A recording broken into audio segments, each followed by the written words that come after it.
Good morning, everybody. Lovely to be with you again. Today we're going to do the Allahu Akbar thingy 16 times.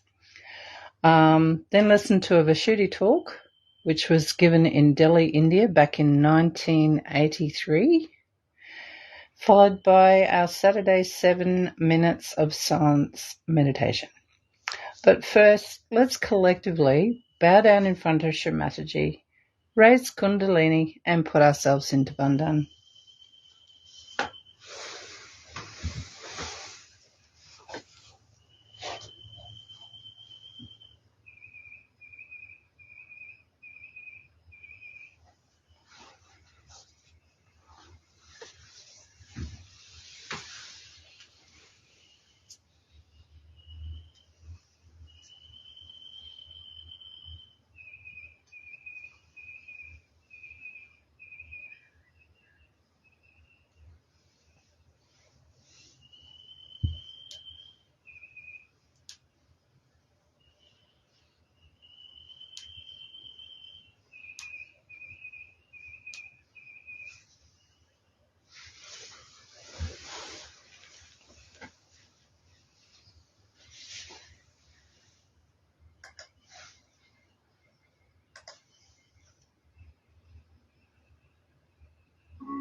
Shri Adi Shakti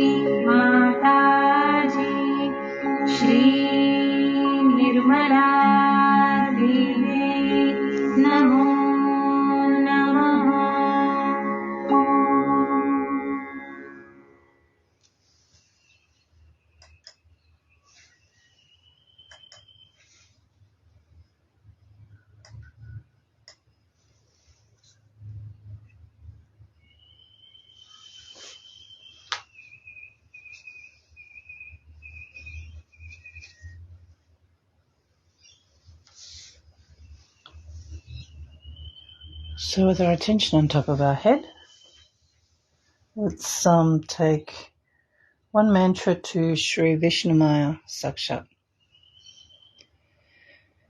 Om Tvameva Sakshat Shri Vishuddhi Sakshat Shri Adi Shakti Mataji Shri Nirmala Devi Namo Namaha.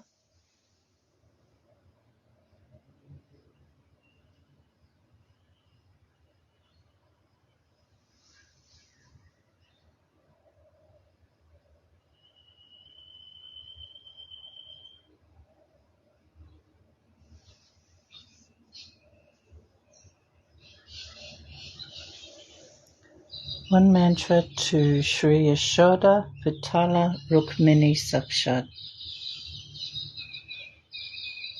Om Tvameva Sakshat Shri Yashoda Vitala Rukmini Sakshat Shri Adi Shakti Mataji Shri Nirmala Devi Namo Namaha.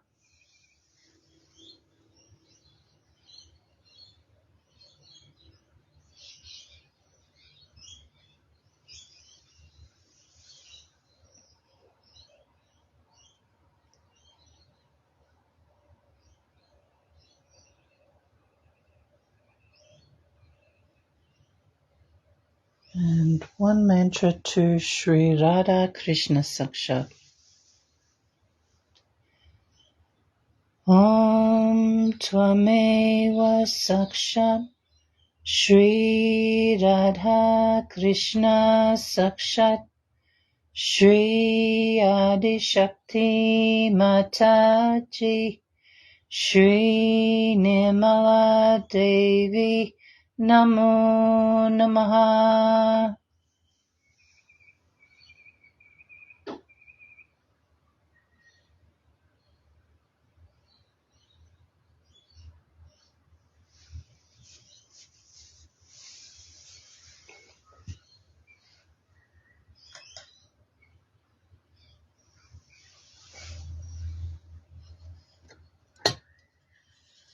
This is Allahu Akbar in front of Shri Mataji.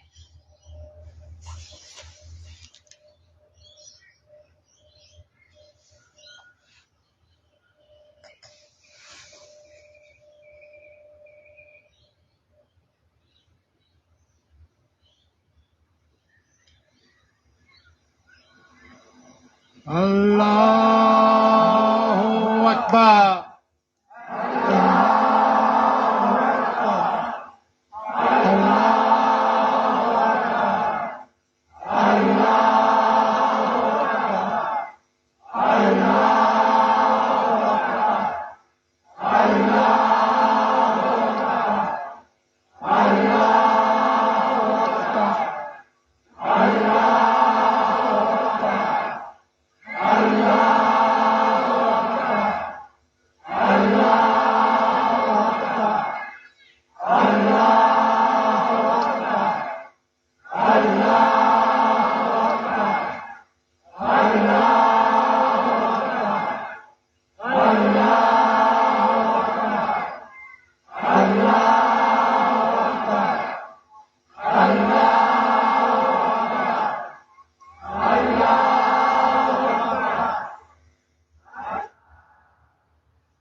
Shri Mataji.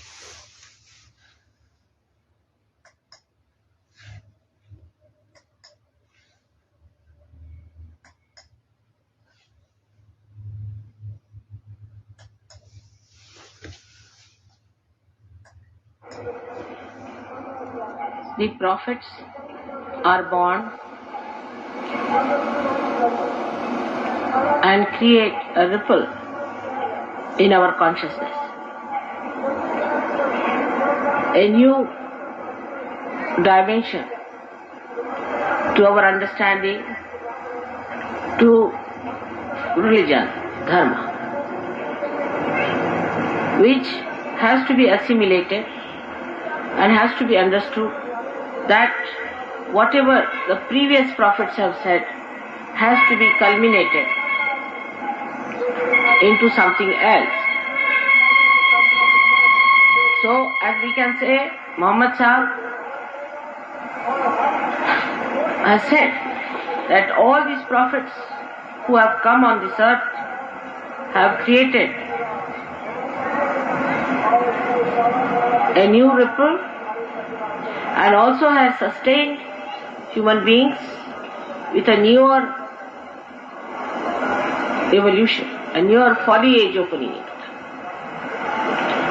The idea of human beings, of newness, is that we have to give up all that is old and we have to become new. Or they think that newness means absolutely a juxtaposition condition in which one has to rise. And this is the cause of the folly of many people in the West as well as in the East.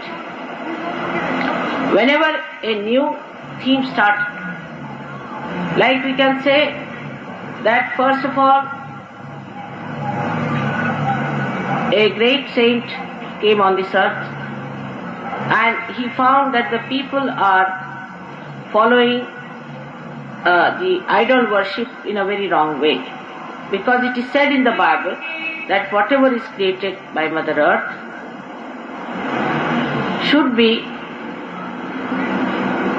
not be reproduced and worshipped. So they created another extreme religion out of it, saying that nothing should be worshipped, but it is said whatever is produced by the Mother Earth. So there are so many such things all over the world which are created by the Mother Earth. So they should not be worshipped by reproducing them and making images out of them. When such a prophet died, saying that this should not be done, one should not worship images, the other side of it started the extreme, going to the extreme that there should be no worship even if the Mother Earth has created. So all the human beings were divided into extreme conditions. One situation comes in where one has to say that this should not be done. So people take up that theme and just start building up onto that and saying that this should not be done as told by the Prophet. Of course, after the death of the Prophet, when the Prophet is living, nobody listens to him. They all torture him, bother him, do all kinds of things, and ultimately they may even kill him. Then another point is, every prophet is born at a different period of time. So depending on the time when he is born, he talks of a particular problem. Say when Muhammad was born, Muhammad Sahib said very clearly that you should not drink. So people said that alright, we will not drink but we can smoke. So he had to rectify himself. He said, I am the last who has come, but he found that it is not so. So he came back again as Nanaka to tell people that do not smoke also. Like that, the persons or the group of persons who follow one incarnation go to another extreme and try to push down all the traditions, all that has come so far built up, like cutting the whole tree and start their own tree, which is artificial. Then the quarrel started when Muhammad Sahib was driven to another level, and then Nanak's disciples were driven to another level where they just thought they have no relationship with each other, which is not true.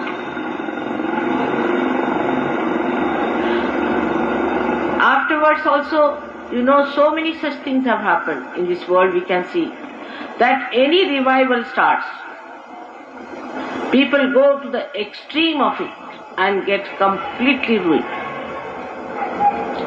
In Christianity, you will find the same thing happen.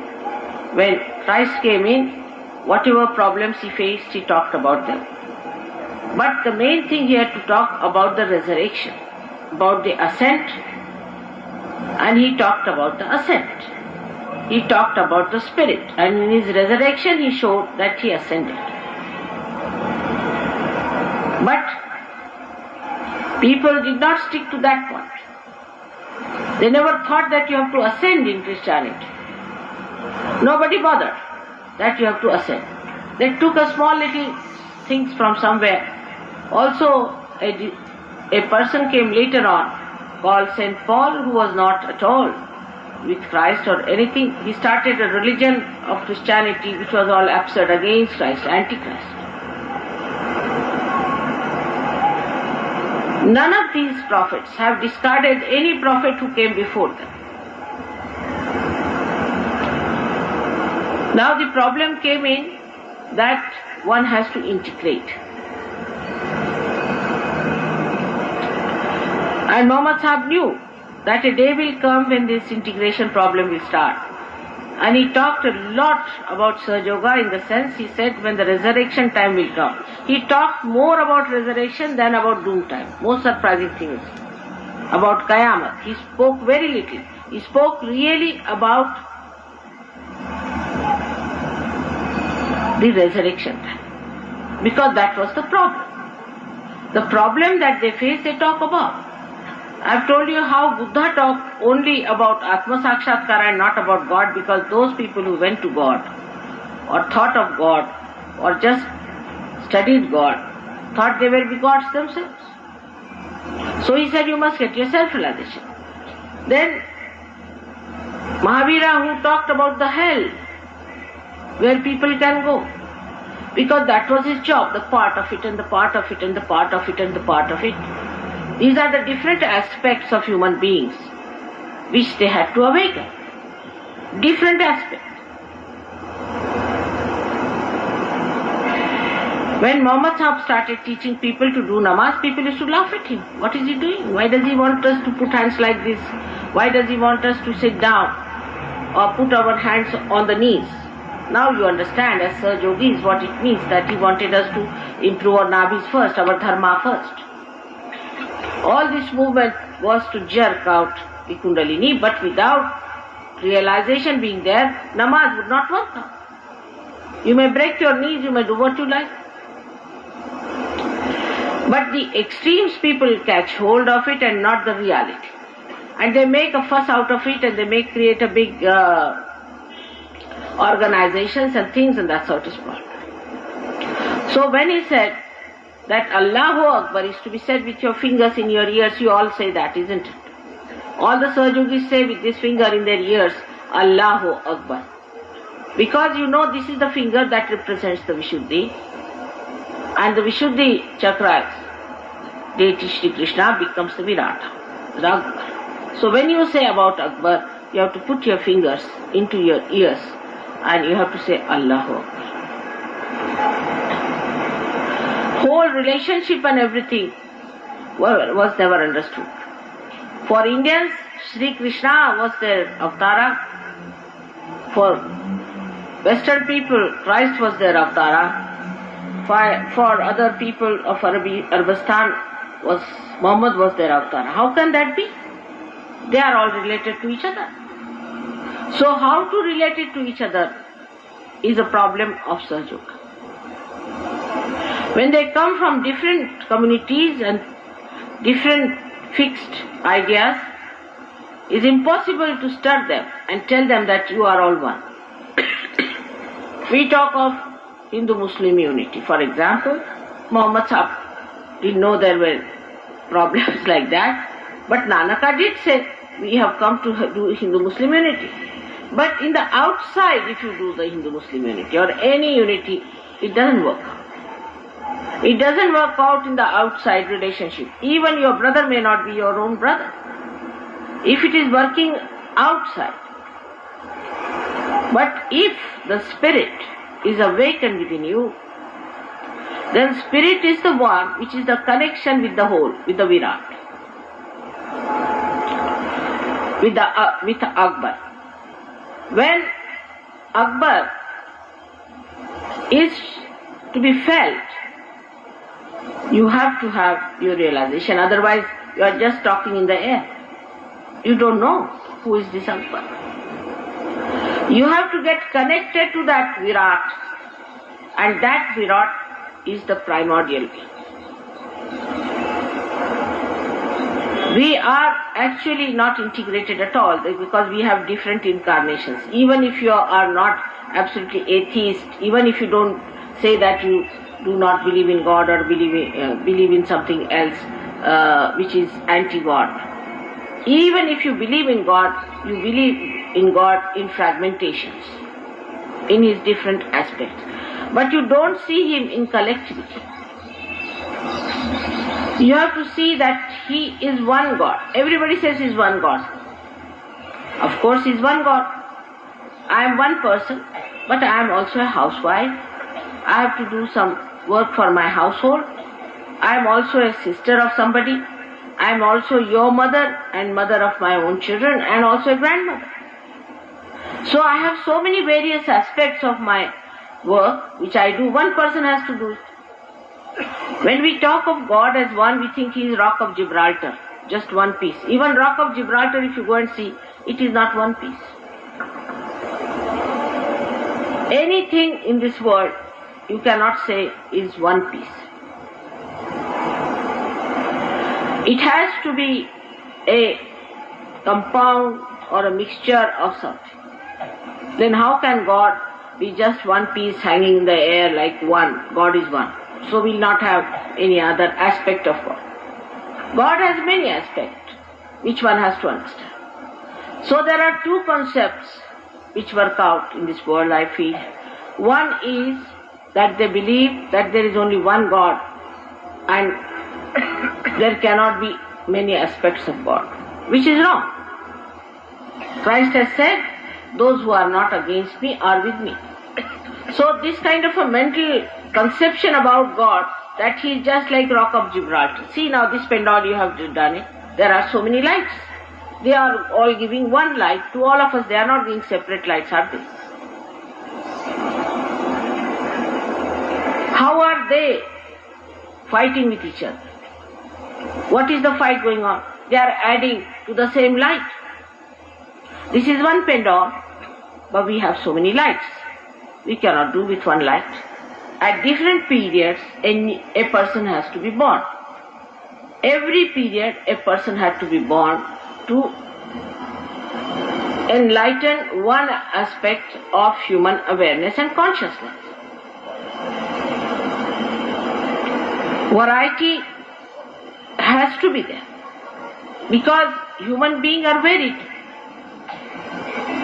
And the variety is that supposing you are supporting somebody's right-sidedness, then there should be somebody who will come and support the left-sidedness. And it is all done so well within us, but it is only human beings in their obstinacy and in their ignorance cannot see it. We all are made the same way, if you see in the whole world. Of course, there is variety in appearances. Maybe an Indian looks like an Indian, and but in India only you can see Indians have so many different faces.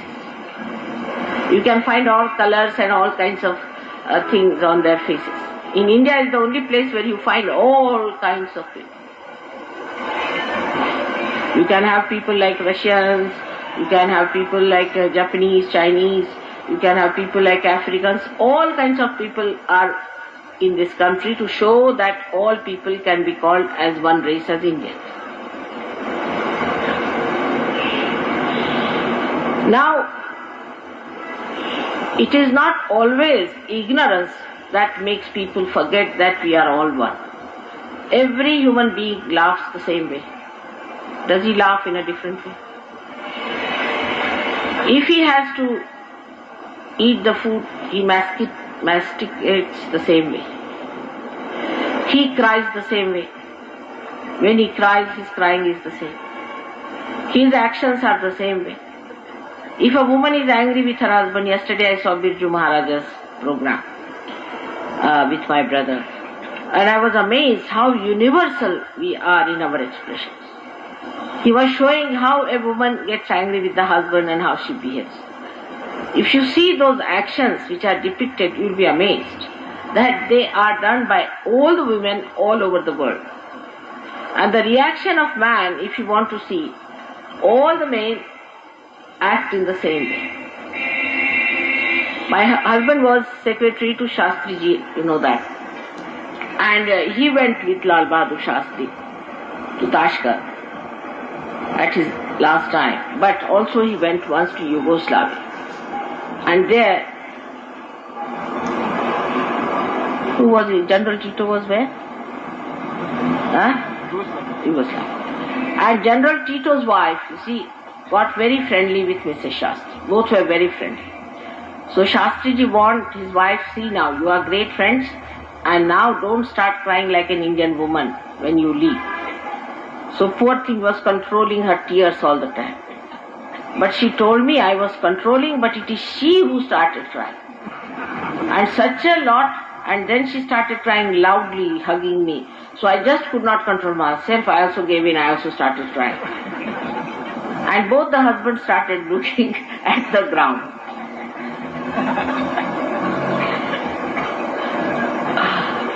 So basically, all the women, all the men in the whole world react the same way to a situation.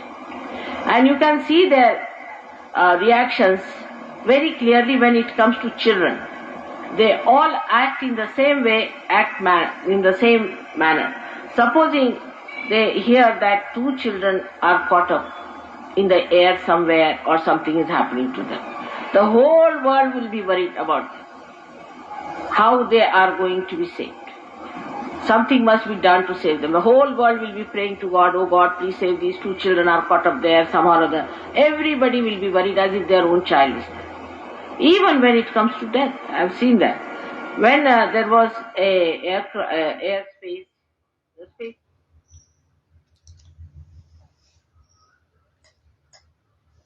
It's very hard to stop that talk. Such a great talk. We'll go into our 7 minutes of silence.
Jai Shri Mataji.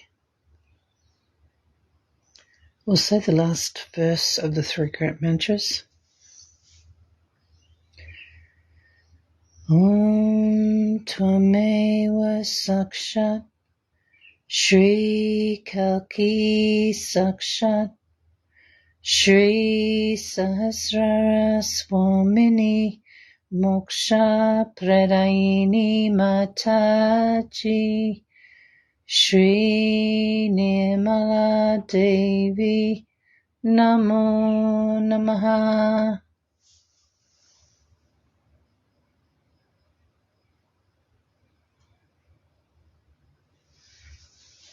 Thank you, Shri Mataji. Thank you again and again and again for our collectivity, for our Sahaja, for our meditation, for bringing the light into us. Thank you for everything, Shri Mataji. Jai Shri Mataji.